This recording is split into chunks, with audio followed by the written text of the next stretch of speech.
First, it has been terrible fighting and bloodshed in the fighting over the last several months, both in terms of the seemingly daily missile strikes, drone strikes against civilian targets in multiple Ukrainian cities, but also very visibly for all of us, the meat grinder, as you described it, particularly around Bakhmut, but also further south near Vuhledar and other places along the front, if you will. It's amazing that after 9 months or 8 months, Russia still has not captured Bakhmut. I mean, they have been trying for so long. And of course, this has been what I think is a little bit of a vanity project for Mr. Prigozhin and his Wagner group. Fortunately, the Russians have got so much internal strife going on. Prigozhin and Shoigu hate each other. So you don't see any examples or evidence of a joint integrated fight or a cohesive command structure or a cohesive plan for the way ahead. And this much ballyhooed Russian offensive, I think the way you described it was exactly right. There was a lot of talk about it,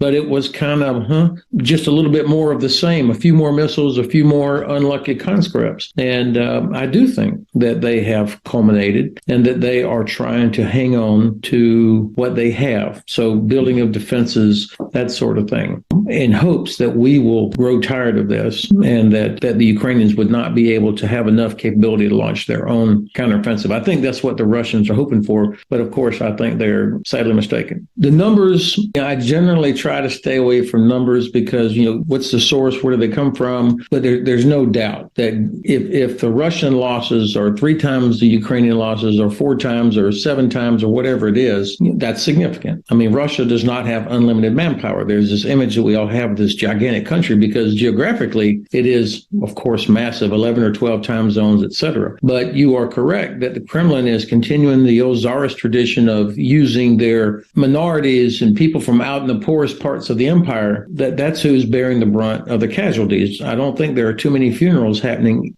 from families in Moscow or St. Petersburg, at least not yet. And we constantly see on social media the sons and daughters of the super elites that are, working in London or on holiday in Dubai or still carrying on doing what they want to do. So that will eventually come back to haunt them, I think. Ukraine has lost and is losing a lot of soldiers. Now, the general staff does a very good job of protecting information. We don't know how many they've lost, how much equipment they've lost. Tip my hat to them. We know more about the Russians than we do about the Ukrainians, but I understand the why. And certainly almost every day you'll see a picture of a Ukrainian soldier that was killed and you'll find out he was a famous geologist, or he was an actor or a writer or something, a scientist, exactly like you say, which is why we want this to end as soon as possible with Ukraine having restored all its territory, because they are losing people. In terms of numbers, they can go on. I mean, they 40 million still inside Ukraine, so probably 2 million more women and men military age that could continue to fill the ranks as necessary. So it won't run out of people, but this clearly is going to have a long-term impact on Ukraine's future and their ability to rebuild. I think, though, if the United States and UK would say Ukraine not only can win, Ukraine will win, and we want them to win. That's our stated objective, which is missing now, is for them to win. Then, if that happens, then all the excuses about why we haven't provided certain things, those fall away, and this thing will end this year. So at the risk of sounding like a scratched record, this is all about the strategic outcome that we want. If the president says, we want Ukraine to win, we want them to win, then all of these excuses about,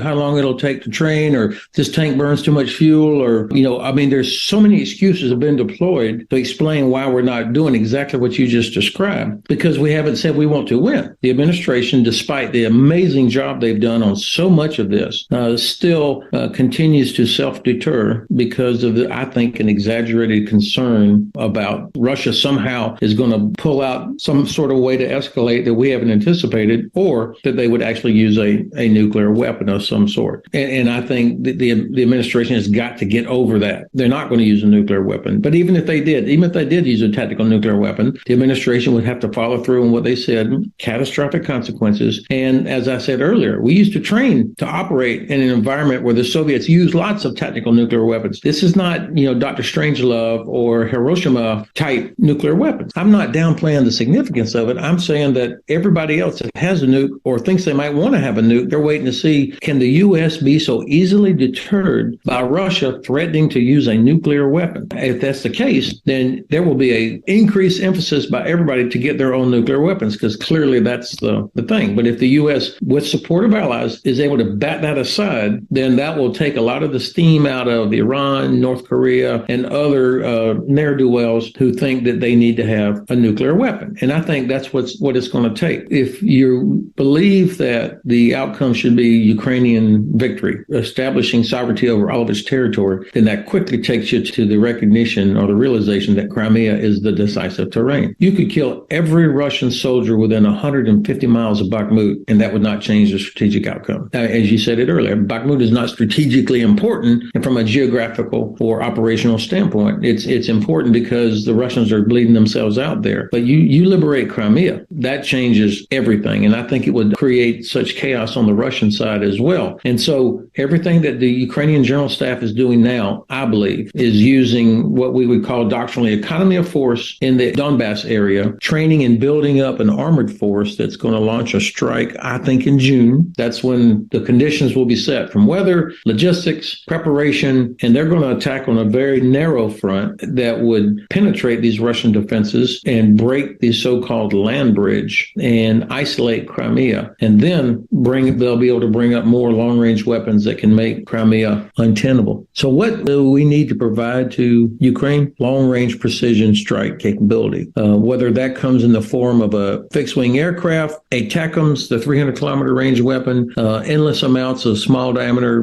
ground-launched small-diameter bombs, Gray Eagle drones, all the different things that are out there. That's what's needed to make the peninsula untenable. I mean, Crimea is the size, for your American listeners or for your listeners who have been to the States, the state of Massachusetts is the seventh smallest state in America. It's exactly the same size as Crimea. So if you give them precision weapons, the Black Sea Fleet has to vacate Sevastopol. There's no doubt that the recently indicted President Putin, by the way, has worked hard over the last 2 decades to capture the historical narrative, to take the narrative of the Soviet Union and make it the narrative of Russia. And I think you made a good point that perhaps during the time of the Soviet Union, where you still had people that had literally survived, their parents and grandparents, and even themselves survived the so-called Great Patriotic War, where the Soviet Union was attacked. That's missing now. And I think, of course, there will be a percentage of people, just like there are in the United States, a large percentage of people that will buy into this false narrative. But I think younger Russians probably don't feel the threat that Putin describes out there. And I think that's what makes this a little bit different. I mean, when they announced the mobilization last September and 500,000 military-age males left the country, that was a heck of an insight into how Russians think about this.